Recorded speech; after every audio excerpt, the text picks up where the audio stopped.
반갑습니다. 보험대학입니다. 오늘은 운전자 보험 가입 시 꼭 알아두셔야 할 중요한 부분을 말씀드리겠습니다. 제가 국내 11개 손해보험사의 운전자 보험료를 비교해 드렸는데요. 보시는 것처럼 회사별 보험료 차이는 생각보다 크지 않습니다. 그래서 운전자 보험을 선택하실 때는 보험료 자체가 가장 중요한 기준은 아닙니다.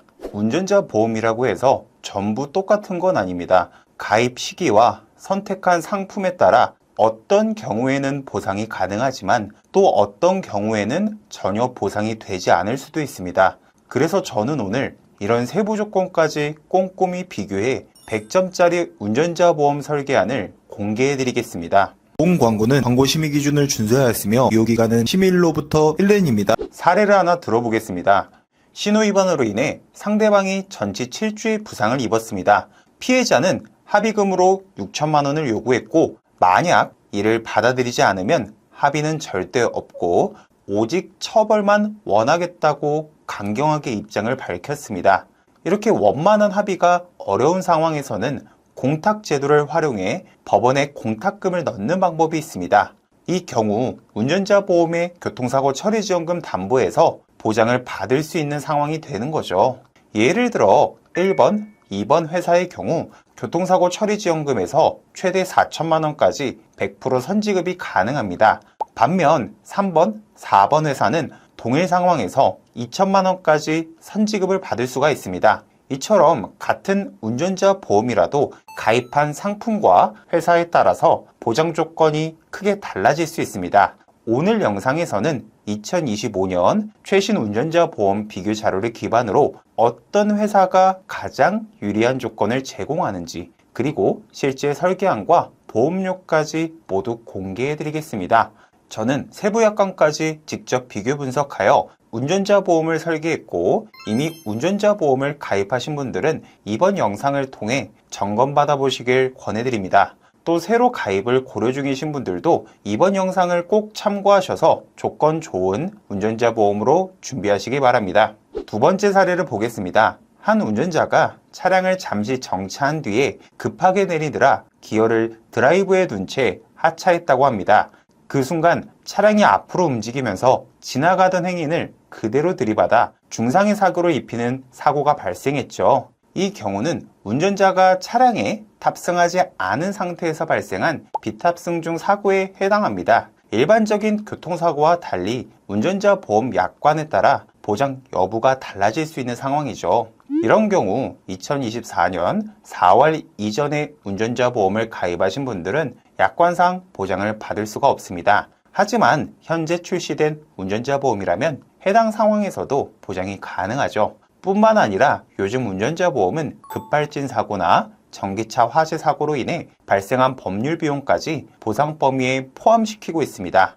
결론적으로 제가 오늘 안내해드리는 100점짜리 운전자 보험 설계만 따라오신다면 웬만한 운전자 관련 사고는 든든하게 대비하실 수 있습니다. 그래서 먼저 운전자 보험을 제대로 이해하기 위해 운전자 보험이 어떤 상황에서 보장을 받을 수 있는지, 자동차 보험과는 무엇이 다른지 이 두 가지 기본 개념부터 정리해 드리겠습니다. 운전자 보험의 보장 여부를 이해하려면 교통사고 처리 특례법을 먼저 알아야 합니다. 이 법은 간단히 말해 교통사고를 낸 가해자가 자동차 보험 종합에 가입되어 있다면 원칙적으로 공소제기를 하지 않는다는 규정입니다. 하지만 예외가 있습니다. 다음 세 가지 경우에는 보험 가입 여부와 관계없이 공소제기가 가능합니다. 첫 번째, 중대법규 위반으로 인해 피해자가 부상을 입힌 경우. 두 번째, 피해자가 사망한 경우. 세 번째, 피해자가 중상해를 입은 경우. 이 세 가지 상황에서는 교통사고 처리 특례법의 예외 조항에 적용이 되기 때문에 결국 형사처벌 절차로 이어질 수 있습니다. 재판 과정에서 판결에 중요한 영향을 주는 요소 중에 하나는 피해자 손실 복구 노력입니다. 그 핵심은 바로 피해자와 합의의 여부인데요. 합의는 단순히 말이 아니라 실제 금전적 보상이 반드시 뒤따라야 합니다. 이 과정에서 발생할 수 있는 대표적인 비용은 다음과 같습니다. 피해자 합의금, 사건 대응을 위한 변호사 선임 비용, 판결 시 부과될 수 있는 벌금, 문제는 이런 비용들이 자동차 보험에서는 보장되지 않는다는 점입니다. 따라서 이러한 법률, 형사 절차 관련 비용은 운전자 보험에서만 보장을 받을 수 있습니다. 즉 자동차 보험은 차량 손해나 대인, 대물 피해 배상에 집중되어 있지만 형사적인 책임과 관련된 합의금, 변호사비, 벌금까지 보장해주는 건 운전자 보험의 역할이라는 거죠. 그래서 운전자 보험에서 구성된 항목은요, 피해자의 합의 비용을 지원해주는 교통사고 처리지원금, 변호사 선임 비용을 지원해주는 변호사 선임 비용, 대인, 대물을 보장해주는 벌금 특약, 이 특약이 운전자 보험의 핵심 특약이라고 보시면 될 것 같습니다. 이런 운전자 보험 핵심 특약에서 회사마다 보장되는 조건, 그리고 가입 시기별로 보장되는 조건이 상이합니다. 이 부분에 대해서도 오늘 영상을 통해서 자세하게 풀어드릴 거고요. 운전자 보험을 구성할 때 꼭 챙겨야 하는 특약이 있습니다. 바로 자동차 사고 부상치료 지원금인데요. 이 특약은 우리가 흔히 알고 있는 필수담보, 즉 교통사고 처리지원금, 변호사 선임 비용, 벌금과는 조금 다릅니다. 가해자인지 피해자인지 여부와 상관없이 심지어 운전을 하지 않았더라도 교통사고로 다치면 보장받을 수 있습니다. 부상 정도는 14급에서 1급까지 나뉘며 숫자가 작을수록 중증입니다. 14급은 가장 경미한 부상에 해당하죠. 이번 설계에서는 14급 기준으로 30만 원을 지급받는 구성으로 세팅을 했습니다. 이렇게 마련된 부상치료 지원금은 피해자와의 합의금의 보탬이 될 수 있습니다. 그렇다면 이 교통사고 처리지원금은 어떤 방식으로 보장이 이루어지는지 세부 조건을 한번 살펴보겠습니다. 우선 비탑승 중 사고까지 보장 범위에 포함됩니다. 혹시나 그런 일이 없어야겠지만 만약 피해자가 사망하거나 중상해를 입게 된다면 피해자 1인당 최대 2억 원 한도로 보장받을 수 있습니다. 또 피해자의 부상 정도가 1급, 2급, 3급에 해당하는 중상해라면 최대 7천만 원 한도까지 지원이 가능합니다. 그럼 이 보장 내용이 구체적으로 어떤 의미를 갖는지 세부적으로 살펴보겠습니다. 먼저 교통사고 처리지원금에서 중상해 사고 시의 보장 조건부터 살펴보겠습니다. 과거에는 검찰이 기소가 있거나 피해자의 부상급수가 1급에서 3급일 경우에만 보장이 가능했습니다. 예를 들어 무단횡단하던 보행자를 미처 보지 못해 부딪혔고 그 결과 피해자가 한쪽 눈을 실명했다고 가정해 보겠습니다. 부상급수는 3급, 진단주수는 3주입니다.